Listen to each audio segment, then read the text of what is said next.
pense qu'une harmonie dans une ville, c'est peut-être la chose indispensable. Ça permet à des jeunes, à des moins jeunes aussi, quelquefois, de se réaliser musicalement, modestement.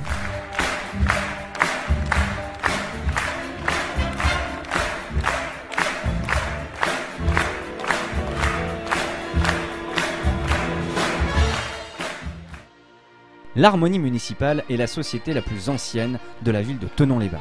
Alors qu'elle fête son 170e anniversaire, c'est l'occasion pour cette structure emblématique de jeter un coup d'œil à son histoire pour mieux comprendre son actualité résultante d'un prestigieux passé. L'institution qui deviendra plus tard l'Harmonie que l'on connaît semble être l'une des plus anciennes formations musicales du Chablais. Ses premières traces remontent à 1830, où elle existe déjà sous le nom de corps de musique des sapeurs-pompiers. Mais c'est au début des années 1840 que le corps de musique d'amateurs de la ville de Thonon est constitué, avec pour directeur le petit-fils du général Dessay. Il compte 25 musiciens. La Savoie est alors province du royaume de Piémont-Sardaigne et va passer d'une monarchie absolue à une monarchie constitutionnelle. Le conseil de ville, dirigé par le syndic Joseph de Sonnat, militaire à la retraite, est enclin aux actions sociales et souhaite doter la ville d'un corps de musique. Sous son impulsion, un règlement de 60 articles, adopté par le conseil de ville le 2 juillet 1842, détaille le fonctionnement de cet ensemble. Il y est décrit largement la tenue militaire destinée aux musiciens. Ce costume, avec port de l'épée, donne lieu à une autorisation spéciale de l'intendant de la province du Chablais, équivalent aujourd'hui du préfet. Un règlement intérieur de 89 articles est instauré l'année suivante, avec une organisation très stricte et un conseil de discipline. Article 2. Personne ne pourra faire partie du corps de musique de la ville de Thonon s'il n'est sujet de sa majesté et ne professe la religion chrétienne. Nul ne sera admis s'il n'est de conditions honnêtes, de bonnes mœurs et de bonne conduite. Article 46. Il est défendu de fumer dans la salle de répétition et d'y boire des liqueurs fermentées. Le syndic, président de droit, a tout pouvoir pour recruter ou demander une intervention musicale et a sous ses ordres directs le directeur qui impose les instruments, propriété de la ville, aux nouveaux venus. L'absence aux répétitions ou représentations est sanctionnée de 25 à 80 centimes d'amende, voire de 10 livres en cas d'absence durant un mois. Troubler une répétition ou oublier son matériel coûte 50 centimes.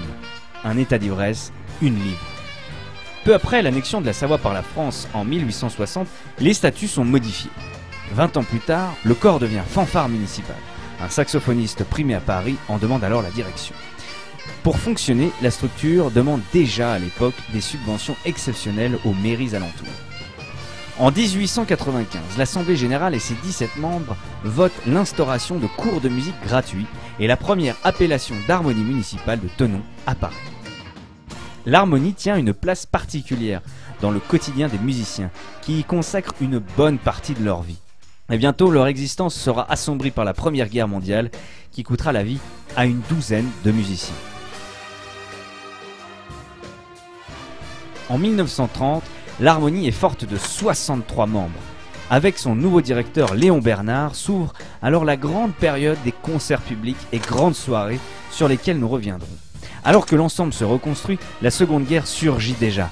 Et même si l'harmonie continue à se réunir, les effectifs sont réduits de moitié et, d'après le comité de 1944, la société n'est même pas une fanfare. J'irai plus loin, je dirais bien franchement que ce n'était qu'une clique.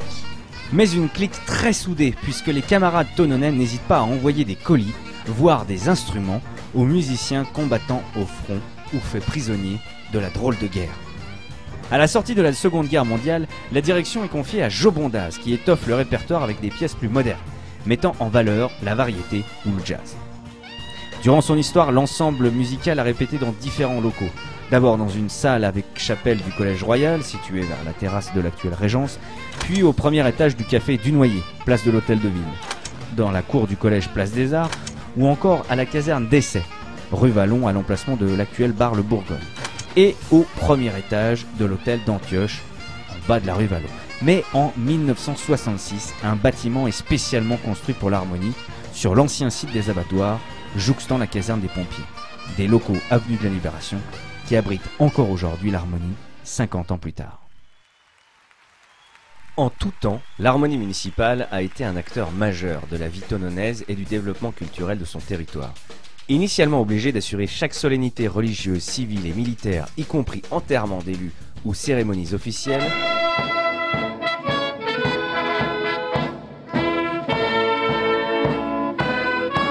l'excellence de l'harmonie l'amène de plus en plus à jouer à l'extérieur. Elle est sollicitée et plébiscitée à diverses fêtes et événements organisés par les associations locales. L'harmonie, c'est symbole de la fête, de la musique, de la joie. Les grands rendez-vous de l'harmonie, comme la Sainte-Cécile, la Mi-Carême, la Fête-Dieu ou les soirées, bals et festivals, prennent une importance considérable dans la vie tononaise. Une qualité musicale qui pousse l'ensemble à participer dès le 19e siècle à des concours et même à en organiser un à Thonon les 1er, 2 et 3 août 1885.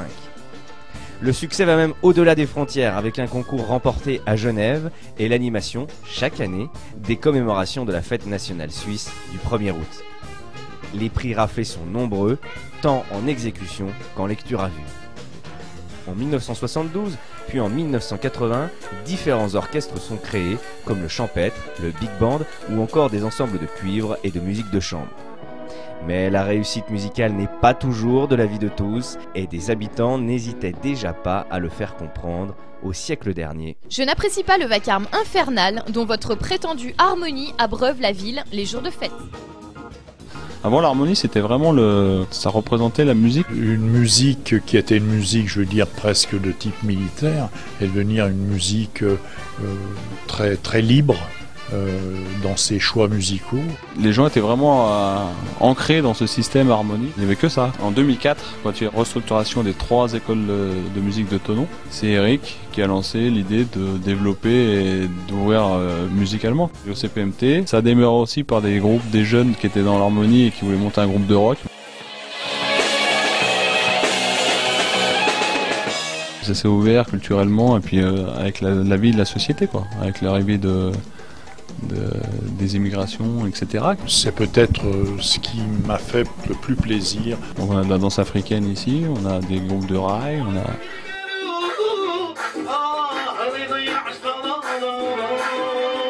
La diversité, c'est le mot, quoi. Diversité musicale, culturelle, des projets. Puis moi j'ai continué donc à essayer de développer le relationnel avec la ville, avec les associations culturelles, avec la Maison des Arts, la création du Off de Monjou. C'était un peu l'idée, le concept, essayer d'animer et de divertir les touristes ou les gens locaux.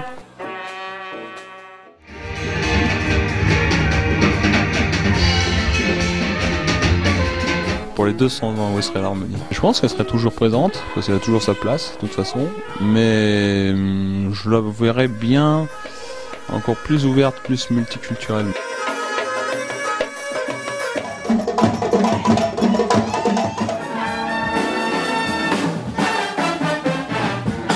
L'harmonie est encore jeune, même à 170 ans. Je souhaite bon vent à l'harmonie.